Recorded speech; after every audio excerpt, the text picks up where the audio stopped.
welcome once again to Leader Talk, the CNN-IBN special program where we discuss leadership mantras with leaders from the corporate world and sporting icons. Joining me now, two very special guests. I'm very privileged to be joined by India's greatest ever tennis player, Leander Paes, and also joining me, Aditya Ghosh of Indigo, the CEO of Indigo. Appreciate both of you joining us here on Leader Talk. Leander, you know, when I talk of leadership, I think of you because some of your greatest performances have been when you've been a team leader in a sense, particularly in the Davis Cup. It almost seems as if put a flag around Leander and he's the tricolor around Leander and he's a different player. Is that true?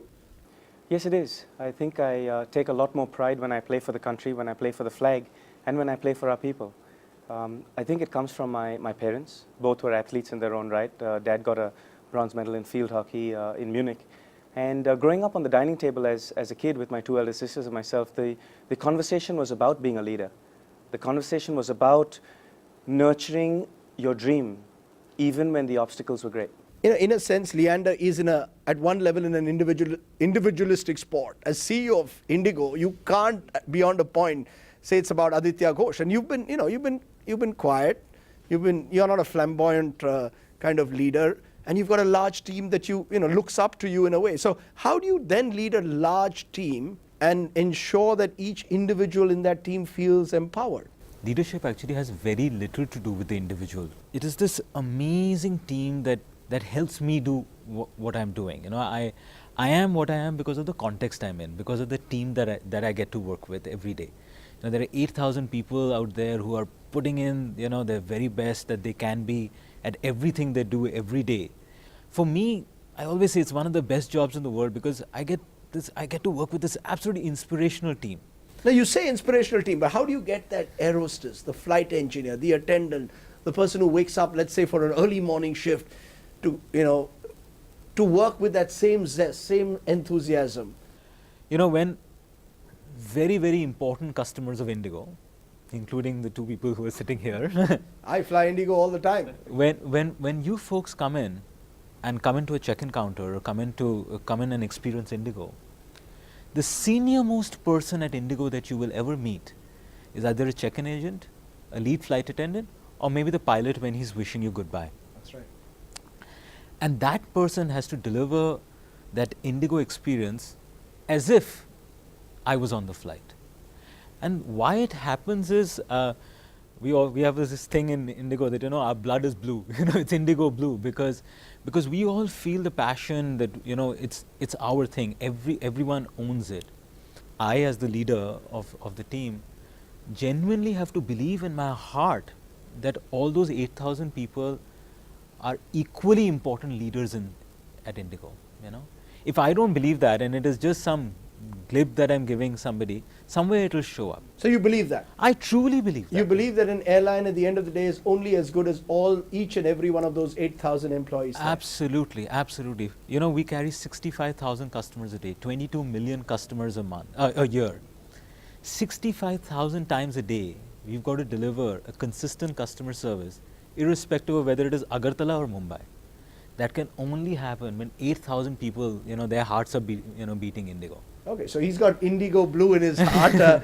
Leander, you as a doubles player also, you won an Olympic bronze as an individual singles player. People tend to forget that at times. But because of your remarkable doubles achievements, and doubles in tennis is a strange game because you've got to be obviously a unit on the court. But what about relationships off it? You've had troubled relationships off it, and yet you've never allowed it to really affect your performance on it. How do you achieve that? I've had 95 doubles partners in the men's game alone, Rajdeep. 95? 95. Really? And a lot of them have been really successful. So they've done a stat on it, and 93% of them have been successful in winning tournaments, including Grand Slams. For me, I think what Adi just said there was really unique because not only as a leader are you there to motivate the others, but also as a student of life, you learn from them. And it's this circle of life or this circle of what we do as individuals that keeps that ball rolling. I think it's important to not only just teach as a leader, but also to learn. And that's why I thank every one of those 95 different partners that I've had who've taught me, whether it's technical skills, whether it's physical skills, whether it's how off the court to be just a good listener. Because the answer lies in just listening to the person. Because I remember just reading Martina Navratilova saying that Leander was one of the best, if not the best, doubles partner she had. That's a huge compliment. I mean, what was it? Martina Navratilova, legend of tennis, and how was it sort of working with her, playing tennis with her? What did you learn from someone like that? It was phenomenal playing with Martina. I remember the first time she came and asked me to play, she actually walked into the men's locker room at the US Open and said, "You are playing with me." Oh, so she took the initiative. She took the initiative. And this last US Open that I won 3 months ago, she walked into Arthur Ashe Stadium as I was walking out after the prize ceremony and says, "Congratulations." And I said, "Thank you." And she goes, no. Congratulations for being the oldest man to win a Grand Slam in the Open era. I share that record on the women's side. Oh, that's great. But, I'm just wondering, you've had 95 doubles partners. Each of them must be of different temperaments. Stepanek seems to be a volatile guy, at one level. Martina, legend. Mahesh and you, did remarkably well despite all your troubles off the court. So you had to adjust with different people of very different temperaments. So how do you do that? Do you have to change yourself at any level to adjust to a different player each time? You always have to keep evolving, Rajdeep, always. And with every single one of these partners that I've had, they come from different parts of the world geographically. They come from different upbringings. They come from different mindsets. And most importantly, they all react differently to different situations. So I've got to intricately know exactly how a Stepanek's going to react in the semifinals of a Grand Slam when he's down break point in the final set at 4-all. Or I've got to know how Mahesh is going to react when he's serving for the match at Wimbledon. Or at the same time, Martina loves to lead. So in that situation, I'm the follower. So hence, I got to keep evolving. It's not that as a leader, you just always push your way. No, you actually have to listen and see what's best for the team and play it out that way. But then how did you, for example, in the whole Mahesh equation, you was so successful on the court and then the relationship broke off of it. How did you deal with that? That you were having a troubled relationship off the court, but the moment you came on the court, you guys switched on more often than not. Sometimes as a leader, your silence and just your actions speak louder than words. I think at that point of time, my main focus was to prove to India that Indians could be world beaters. We had already done the hard yards for 7 years. And right on the threshold of winning French Open and winning Wimbledon, our team wasn't prepared to be world beaters. And that's probably one of the reasons that the team just fell apart, because everyone had their own individual wants and takes out of this whole World Championship team. That at that point of time, I did not want to come in and voice opinion and start creating a greater void. For me, it was important to actually go on with the show, go on with the strive for excellence to be number one in the world. I'm just wondering how important reinvention is. I mean, you were you were a lawyer. And, so a lawyer decides to head an airline. You obviously had no experience before that. There's hope for all of us. Right? There's hope for all of us. I started life as a lawyer, all too brief career as a lawyer. But, I'm just wondering whether, does that involve reinvention? Did you need to learn new skills? I mean, running an airline is very different to being part of a legal firm. When I was leaving the firm, and I worked with an absolutely phenomenal lawyer called Jyoti Sagar, and Jyoti, I was doing very well, and we have some common friends in the firm, and Jyoti just kept saying, like, you're doing well, you're young, you have a bright career. What are you doing? And what I kept saying to him that, sir, this is the time I need to do it. I just need to go push myself and see that, am I this big frog in this well, or can I actually survive outside in a bigger pond? And I think in leadership or at Indigo, when I came in from 5 years ago, 6 years ago to now, it's this constant desire to try and learn something new, push your own limits, push your own boundaries. And also the most fulfilling experience is every day you get to learn something new. How many people are in that lucky position? You get to learn something new every day. I'm just wondering whether that's true of tennis as well. I mean, look, for the longest time, if you did well in the domestic circuit, it was good enough. Suddenly a generation came and, you were part of that, which decided to explore the world in a sense. There were the Vijayas and there were the Ramesh Krishnans, but, in the 90s, tennis became competitive. What drove you to explore the limits of your potential? First Winter Olympics happened in Garmisch, and I remember that was in 1993. in February of 1993. It was a cold winter. I was about 19 years old, just coming into my 20th year. And I had to spend a night in the locker room there because I did not have any money in my pocket. I had about $30. I had a return ticket back home to India, and I had 3 more weeks to go. Long story short, necessity is the mother of all invention.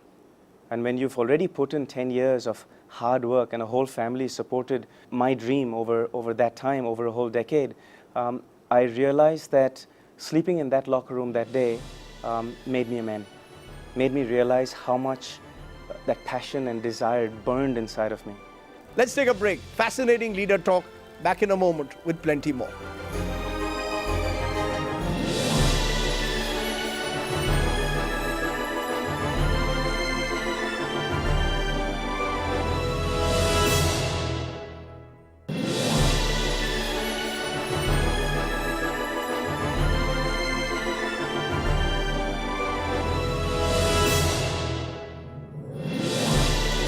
Welcome back to Leader Talk. We are discussing leadership mantras with Aditya Ghosh of Indigo and Leander Paes, legendary tennis player. Leander, you spoke before the break about the passion for tennis and the passion that must burn inside every individual who wants to achieve something.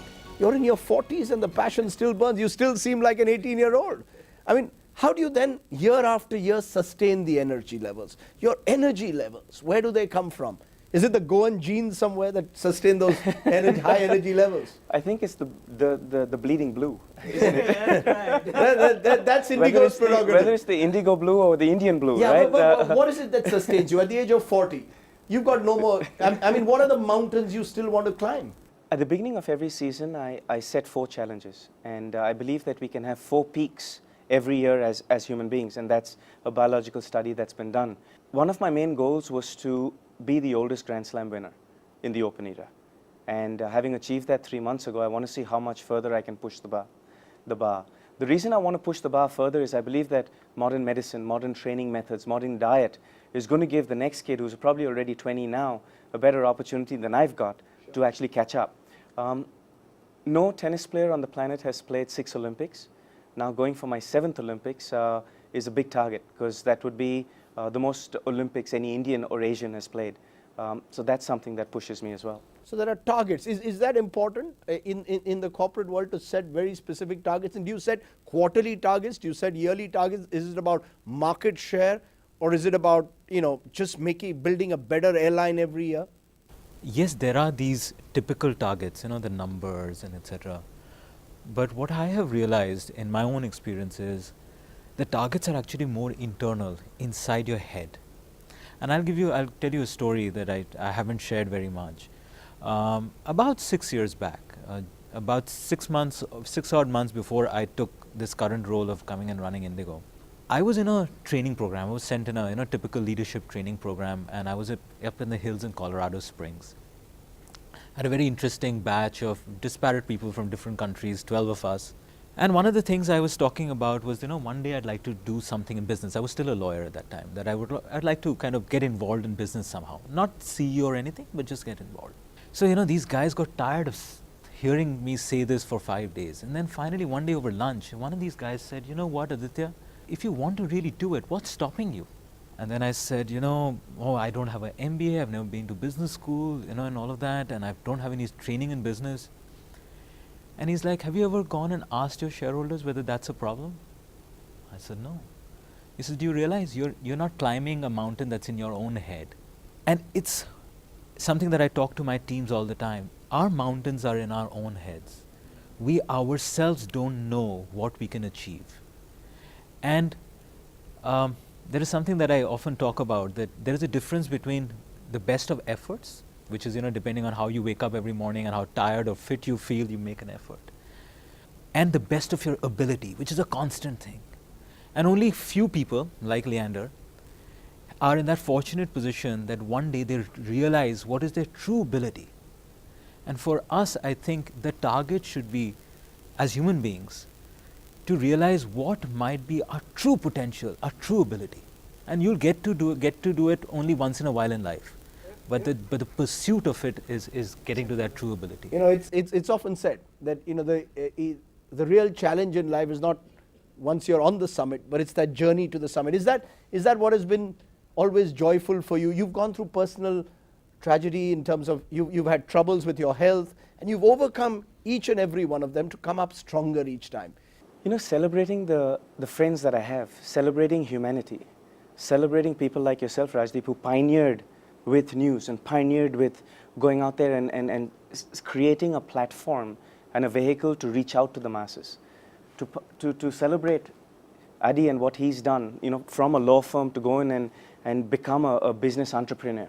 Friendships like these are things that I cherish. Friendships like these that are people like you that I respect and salute. Because in my own search and my own pursuit for excellence, I learn from guys like you. So do you believe a leader in that sense has to somewhere or the other realize that it's not his ego which can drive him? We should never let ego come in the way of wisdom. And that wisdom is in realizing that there is someone always out there who's better than you.